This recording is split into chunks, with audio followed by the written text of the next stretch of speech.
चाहिँ एसके भाइ दुःखको कहानी सुनाउँछु सबैलाई नमस्ते सबैलाई म चाहिँ एसके भाइ दुःखको कहानी सुनाउँछु सबैलाई गरिबको कहानी सुनाउँ कसैलाई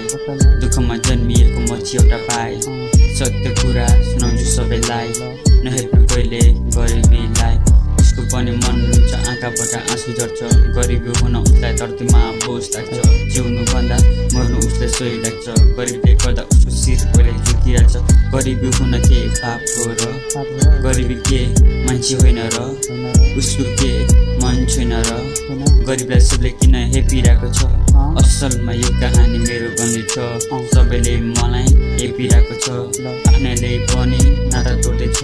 गरिबी हुन पनि पाप रहेछ हामीलाई आफ्नैले हेरा गर्दैछ परिवारको शिर झुकिरहेको छ यो सब देख्दा मन निकै दुख्छ आफ्नैहरू पनि दुश्मन बन्दैछ हात दिने जग्गामा लात दिँदैछ हामीलाई गिराउन कोसिस गर्दैछ हाम्रो दुःख देखेर उची रमाउँछ परिवारको इज्जत मलाई ल्याउनु छ मलाई पनि अब विदेश जानुपर्ने छ विदेशतिर जानु पर्यो सब थोक छोडेर बुढाबाबुको आमा बाउलाई एक्लो नै छोडेर गरिबीले गर्दा देश पनि छोडेर जाँदैछु म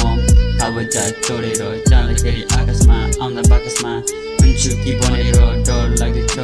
आयु कति छ केही थाहा छैन आमा तिमीसँग फेरि भेट हुन्छ हुँदैन यो सब देख्दा मन निकै आत्तिन्छ नमर्दै मलाई सपना पुरा गर्नु छ भाग्यले साथ दिने घर फर्की आउँछु म नमर्दै मलाई सपना पुरा गर्नु छ भाग्यले साथ दिने घर फर्की आउँछु म संसारमा सबैभन्दा ठुलो पैसा रहेछ मानसिद्धि त मरिसकेछ